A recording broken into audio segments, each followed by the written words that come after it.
Haleluya, haleluya, saudara-saudara. Anda pernah melihat orang sebelah saya ini? Ini adalah saksi Kristus yang luar biasa. Orang yang hampir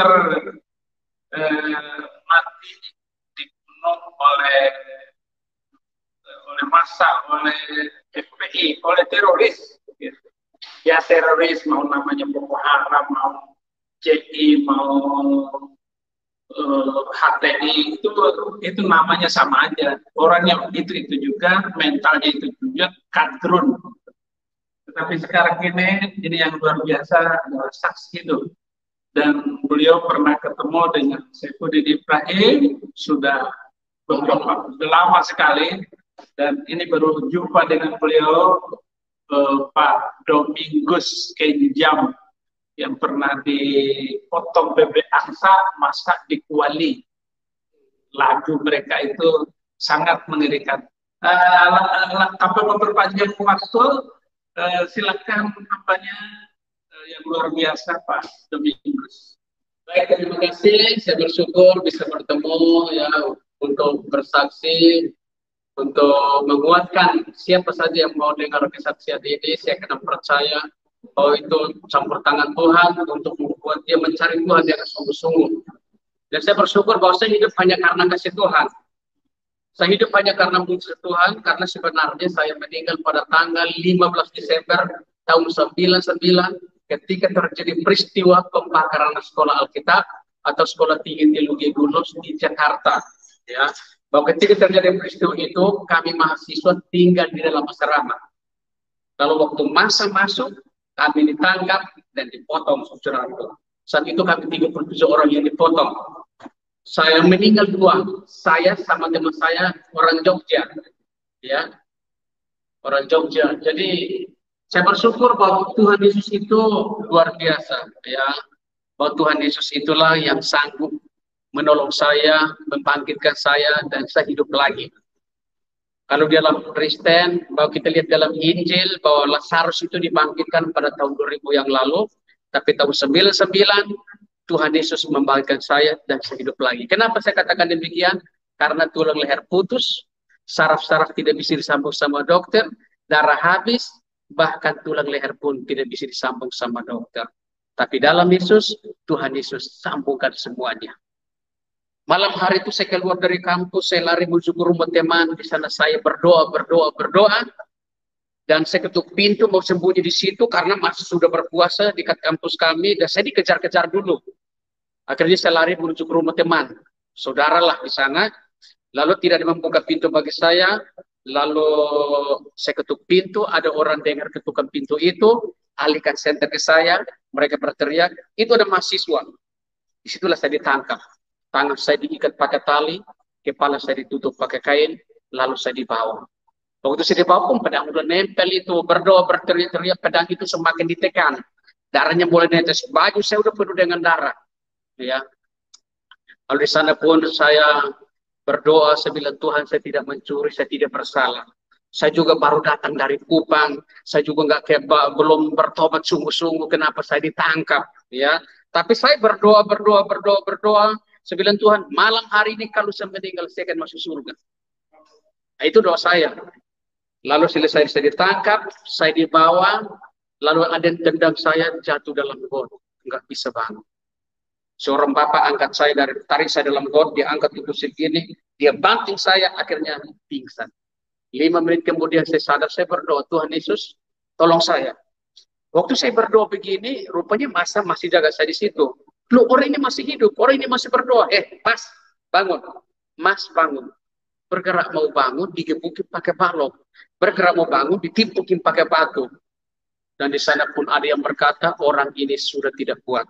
Lepaskan ikatan di tangannya. Lalu tangan saya diikat dari belakang, lalu tali itu dibuka, lalu saya ditarik dari binatang. Dan saya berdoa, saya bilang Tuhan, malam hari ini kalau saya meninggal, saya akan masuk surga. Badan saya tergoncang, gemetar begitu luar biasa. Ini sudah di ujung tanduk. Kalau sudah di tangan massa, pasti mati. Lalu ada di sana pun saya berdoa gini, Tuhan Yesus, saya yakin dan percaya Engkau di samping saya. Tiba-tiba ada suara bisikan Tuhan berkata gini, jangan takut, aku menyertai kau. Ketika saya dengar suara Tuhan Yesus saat tadi, seperti tadi dia ngomong kayak gitu, tiba-tiba roh ketakutan hilang, tinggal damai sejahtera. Lalu mereka gebuki saya pakai balok, badan saya nggak sakit karena Tuhan Yesus yang menanggung itu semua. Lalu saya diserahkan kepada kelompok massa yang kedua. Ditaruh di tengah-tengah lingkaran massa, lalu mereka periksa KTP. Saya nggak bawa KTP, yang saya bawa cuma Alkitab. Lalu saat itu mereka berkata orang ini tidak tahu identitasnya. Udah, bunuh dia. Lalu saya berdoa, Tuhan, saya serahkan nyawa saya ke dalam tangan kasih-Mu. Jangan potong dulu, jangan potong, ada yang nggak ada, jangan potong dulu. Buka kain. Lalu kasih bangun saya, buka kain lagi kayak gitu, saya buka mata. Ada seorang bapak di samping kiri, di sana ada seorang polisi juga, dia sendiri mungkin dia takut terhadap massa. Lalu di sana pun mereka senter dari kaki saya sampai wajah saya, mereka berkata ini mahasiswa, ini orang dalam, ini orang luar pulau, bunuh dia. Lalu saya tunduk kepala dan berdoa. Selesai berdoa, buka mata, seorang bapak datang dari samping kiri, dia memberikan dua pertanyaan. Mau ikut Tuhan Yesus atau meninggalkan Tuhan Yesus? Tiba-tiba saya jawab begini, hanya di dalam Yesus ada jaminan keselamatan. Di luar Yesus binasa. Perkataan yang membuat massa itu marah. Lalu bapak di samping kiri itu dia pakai kayu besar, dia pukul saya pakai balon. Saya jatuh ke depan 2 meter, selanjutnya tidak sadar lagi. Tapi bagaimana waktu roh saya keluar? Ketika roh saya keluar dari tubuh saya, itu seperti setara mau lari. Lalu roh saya melayang-layang di atas tubuh saya, dalam keadaan gelap. Roh saya bisa melihat tubuh saya tertinggal. Roh saya berkata gini, lu badan saya tinggal, badan saya tinggal. Selanjutnya roh saya berdiri. Ketika roh saya berdiri, itu melayang-layang. Ini mau kemana? Di alam roh itu gelapnya luar biasa. Di alam roh itu tidak ada suara apa-apa dalam sana. Di alam roh itu hening. Gelap, mau kemana? Satu saat kalau saudara meninggal, sampai di sana kalau gelap, saudara mau kemana? Ya. Akhirnya saat itu saudaraku, lalu roh saya berkata gini, Tuhan Yesus mau kemana? Ketika sebut Tuhan Yesus, 5 malaikat ada di samping kanan roh saya. Ketika 5 malaikat hadir, sekitar 2 meter dari roh saya, lalu di situ roh saya berkata gini, Tuhan Yesus, ini malaikat yang terbaik, pasti membawa roh saya ke jalan yang benar. Baru ngomong kayak gini, tiba-tiba 5 malaikat ini mereka komunikasi, selesai komunikasi, roh saya juga tidak mengerti dengan bahasa apa yang mereka pakai. Lalu selesai komunikasi itu salah satu malaikat keluarin tangan putih panjang, dia pegang di tangan sebelah kanan roh saya. Saya ditarik masuk dalam terang itu. Perpindahan dari dalam gelap yang melayang-layang menuju ke dalam terang ajaib Tuhan sudah injak sesuatu. Ternyata orang kalau percaya Yesus matinya enak. Karena di balik kematian ada kehidupan. Lalu kita pikir lipat tangan terakhir begini, kita berpikir, tiba-tiba udah masuk surga. Ya tidak akan seperti itu. Waktu roh saya keluar juga ini, mau kemana? Ya, akhirnya roh saya tiba-tiba sebut, Tuhan Yesus mau kemana? Baru ada 5 malaikat datang. Nah kalau masa hidup saya nggak kenal Yesus, waktu saya meninggal, roh saya keluar, mau sebut siapa? Om, mau kemana? Om saya sementara mungkin waktu penyembah berhala, dia keluar dari api neraka, ini om lagi dibakar. Pasti keluar dari sana juga. Ya, tapi ketika waktu roh saya berdiri di sana sambil berkata gini, Tuhan Yesus mau kemana? Ketika sebut Tuhan Yesus, 5 malaikat ada di samping kanan saya, dan di situ roh saya berkata, ini malaikat yang terbaik, pasti membawa roh saya ke jalan yang benar. Selesai ngomong kayak gini, satu malaikat pegang di tangan sebelah kanan roh saya ditarik masuk dalam terang itu. Perpindahan dari dalam gelap menuju ke dalam terang ajaib Tuhan sudah injak sesuatu. Itu ada damai, ada sukacita, jalan di lantai yang diinjak bersama dengan 5 malaikat ini, itu bercahaya begitu luar biasa. Lalu tiba-tiba 5 malaikat ini bagi.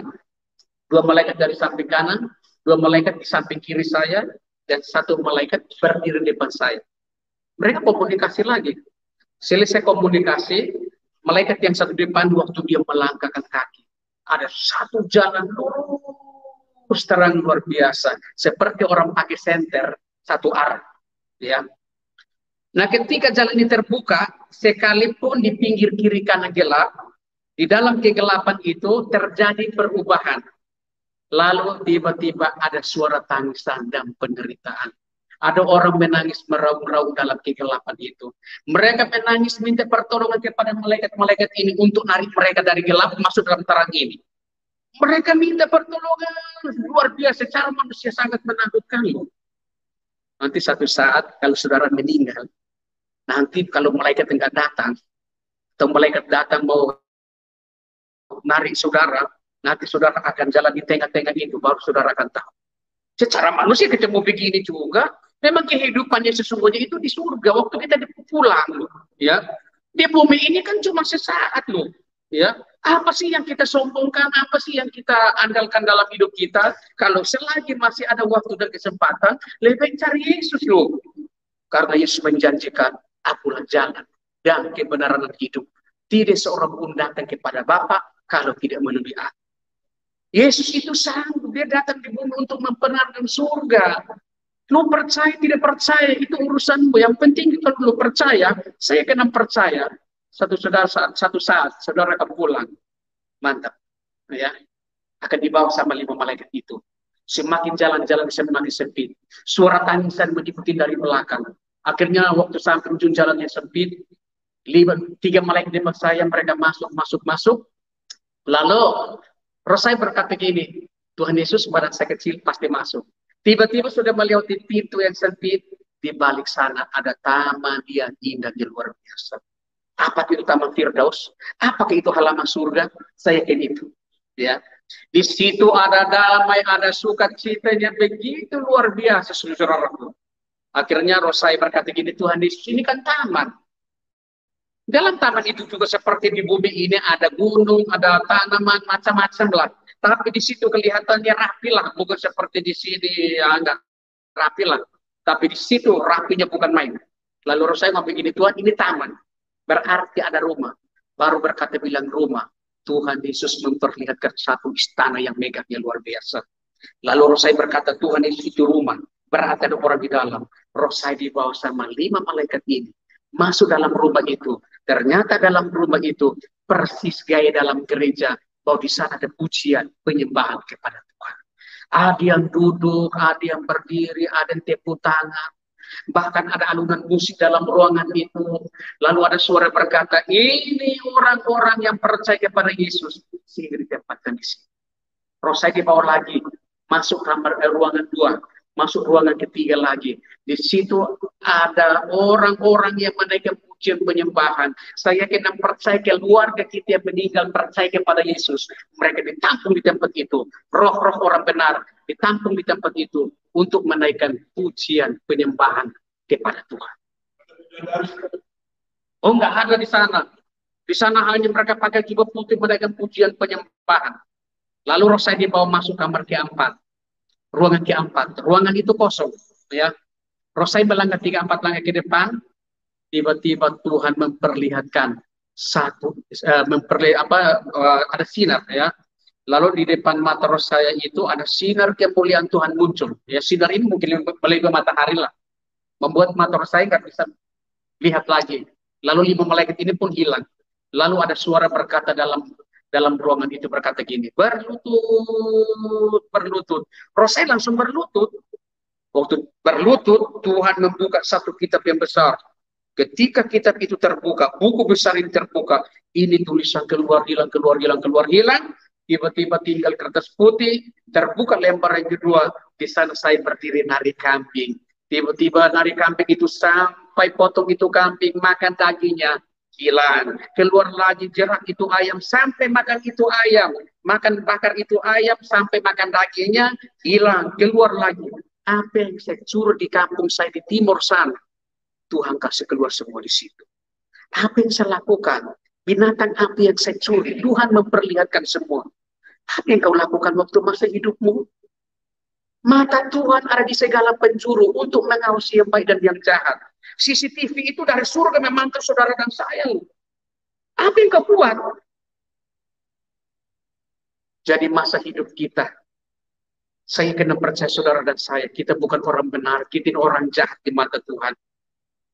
Tapi sekurang-kurangnya marilah kita datang kepada Tuhan. Minta ampun sama Tuhan. Kalau masih menyimpan dendam, akar kepahitan, ya, masih menyimpan yang namanya kegelapan dalam hidup kita, selesaikan di hadapan Tuhan. Jangan sampai tiba-tiba mati membawa beban yang sangat berat. Jangan membawa dosa-dosa kembali ke sana. Tuhan berkata ada pengakuan, ada pengampunan dari Bapa loh. Tapi kalau nggak diselesaikan, sampai sana mempertanggungjawabkan loh. Umur saya saat itu baru 19 tahun. Ya, umur saya baru 19 tahun. Tapi dosa saya 3 halaman. Lalu Rasul berkata gini, Tuhan Yesus, saya tahu engkau mati dan engkau salib. Tiba-tiba tinggal kertas putih, terbuka lembar G4, tidak ada tulisan lagi. Udah, Rasul dalam keadaan tutup mata, lalu buka mata begini, ternyata buku ini hilang. Rasul lihat ke sinar tadi, sinar itu pun hilang. Tapi di tempat sinar tadi, di sana hanya ada altar yang bulat. Ada mimbar yang bulat. Baru percaya begitu luar biasa. Akhirnya Rasul berkata, oh itu tempat Tuhan Yesus di takhta surga. Lalu tiba-tiba ada suara Tuhan berkata gini, Domingus pulang, belum tiba saatnya untuk datang melayani aku. Ketika Rasul mendengar orang itu melihat ke samping kanan, Tuhan Yesus menunggang kuda putih. Lalu Rasul berkata, ini Tuhan Yesus, saya harus pulang. Lalu badannya berubah jadi sinar, kuda putih berubah jadi sinar. Rasul berkata gini, Tuhan Yesus mau pulang. Waktu balik begini, Rasul masuk dalam tubuh saya, kaget saudara-saudaraku. Waktu kaget ingatan yang pertama, lu kenapa pulang ya? Kok hidup lagi? Tadi kan di surga. Kok haus ya? Waktu bilang haus, baju saya ini basah. Saya ambil darah, 3 gumpalan darah, saya masukin dalam perut saya. Lalu badan saya telan darah saya, badan saya mulai tergoncang. Baru saya berdoa dalam hati. Akhirnya, lalu saya mau bangun, mau jalan ya. Waktu mau angkat kepala begini, tiba-tiba kepala saya jatuh. Angkat begini udah kayak gini, lu Tuhan lihat saya putus. Setahu saya, waktu masa tangkap saya dipukul pakai balon. Tapi waktu sadar, kok angkat kepala gini, udah putus. Yang pegang cuma depan sini. Akhirnya saya berteriak, tolong! Suara nggak keluar dari mulut. Suara keluar dari sini. Krrr, tolong! Krrr, gitu ya. Akhirnya saya berdoa dalam hati, ada yang datang angkat saya kayak binatang, dibawa ke jalan raya. Sampai di jalan raya, ini ada foto ya, sampai di jalan raya periksa KTP tidak ada. Mereka berkata, orang ini sudah meninggal, udah pada ke rumah sakit yang dekat. Nah, ini foto kalau saudara lihat, ini saya diangkat jam 3 pagi. Saya dibunuh jam 10 malam, jam 3 pagi baru ditemukan. Ya, lalu ditaruh di pinggir aspal. Nah, ini. Lalu saya ditaruh di pinggir aspal nih. Nah, saudara boleh lihat. Ini dapat dari wartawan SCTV. Ya. Nah ini. Serem ya. Ini foto saya di pinggir aspal. Lalu dibawa ke rumah sakit UKI. Sampai rumah sakit UKI, dokter sarafnya berkata ini 2 kemungkinan. Mati kalau hidup cacat seumur hidup. Karena yang pertama tulang leher tidak bisa disambung. Yang kedua saraf-saraf tidak bisa disambung. Yang ketiga cairan otak udah keluar. Yang keempat darah habis. Dokter cuma jahit kulit, tidak kasih bius, tidak kasih donor darah. 4 hari kemudian meninggal lagi dalam ruang ICU. Ya, akhirnya dokter berkata Domingus meninggal. Bawa dia ke ruang mayat. Keluarga saya berkata jangan, cari kamar yang lain. Pimpinan kami berkata jangan. Dalam Yesus ada kebangkitan. Orang mati bisa dibangkitkan. Mereka berdoa. Ketika mereka berdoa, roh saya udah pergi ke alam roh, bertemu dengan Tuhan Yesus. Tuhan Yesus berteriak, balik! Roh saya balik lagi ke rumah sakit itu. Sampai di sana, roh saya berdepan pintu kamar. Ada orang buka pintu, roh saya menuju ke tempat tidur. Roh saya melihat perawat mereka pakai alat pemacu jantung. Gak setrika 2 itu, taruh di dada gitu. Tup gitu. Roh saya sambil kayak gini. Ketika mereka angkat alat itu, roh saya masuk dalam tubuh saya, kaget. Waktu kaget, leher saya bunyi, kruk. Akhirnya saya bilang, suster, coba buka ikatan ini. Ketika suster buka ikatan di leher saya sudah tersambung. Ketika suster buka ikatan di leher saya ini, itu lapar setengah mati. Ya, itu sudah lapar setengah mati. Akhirnya minta makan, saya makan, turun jalan-jalan sampai pagi. Besoknya ketemu sama dokter, dokternya kaget, lo Domingus hidup. dokter saya mau pulang. Hah? Kamu ada keluarga? Saya bilang nggak ada keluarga. Akhirnya dokter berkata, anak ini kalau dihidup pasti lumpuh total. Anak ini kalau dihidup tidak mungkin berbicara. Mungkin jadi bego-bego. Tapi sampai detik ini tidak ada bego-bego. Sampai detik ini tidak ada lumpuh dalam hidup saya. Karena Yesus sanggup menyatakan kuasa mujizatnya. Dalam Yesus tidak ada yang mustahil. Dia sanggup memberi yang terbaik. Kalau engkau percaya, ketika engkau sakit, panggil Yesus. Dia akan datang. Dia akan sembuhkan saudara dan saya. Dia ahli yang hidup. Dia Yesus yang hidup. Ketika engkau panggil namanya, disitulah engkau akan bertemu sama dia. Dia Bapa yang penuh kasih. Bapa yang penuh dengan mujizat. Ketika kita panggil dia, mujizat Allah, mujizat dari Tuhan Yesus dinyatakan dalam hidup kita. Ini masih ada leher. Oh, ini masih ada bekasnya. Ya. Nah, ini nih. Sampai pilih. Ya. Nah, ini. Leher beliau putus. Ini mujizat Tuhan luar biasa. Kau percaya Tuhan Yesus akan nolong saudara? Ada amin? Amin. Ya. Inilah yang saya bagikan. Biarlah andalkan Tuhan dalam hidupmu. Cari dia. Ya. Dari hatimu aja lah. Kita nggak paksa orang kok.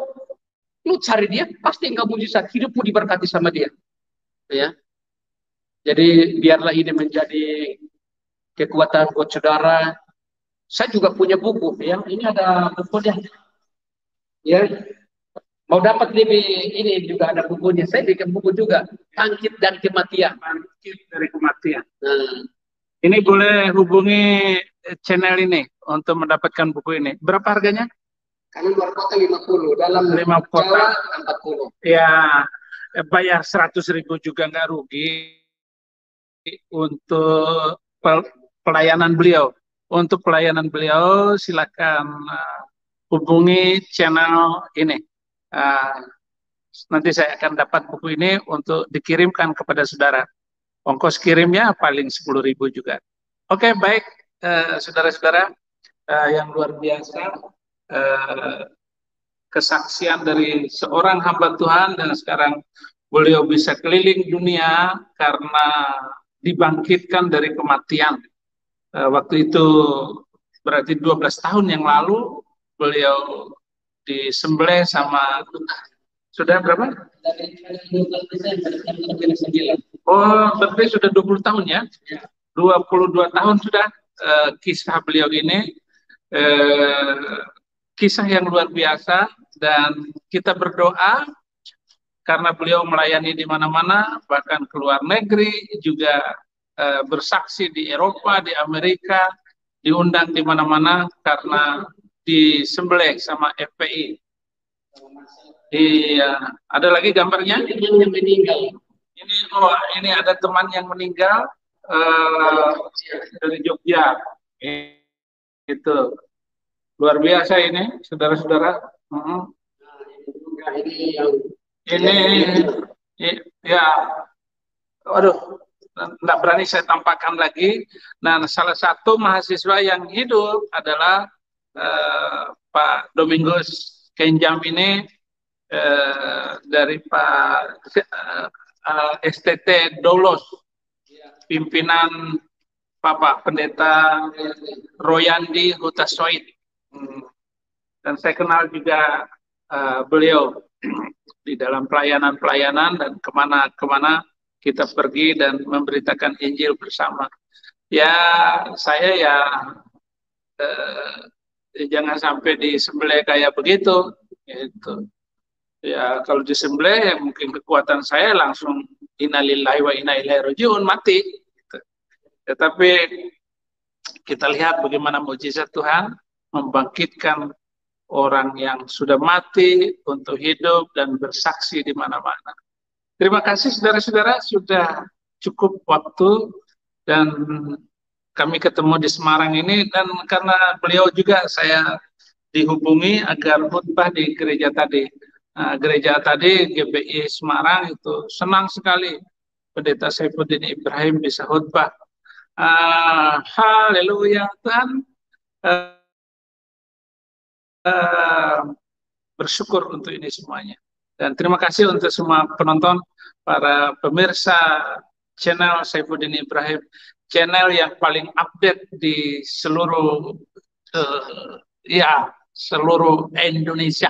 Haleluya. Tuhan Yesus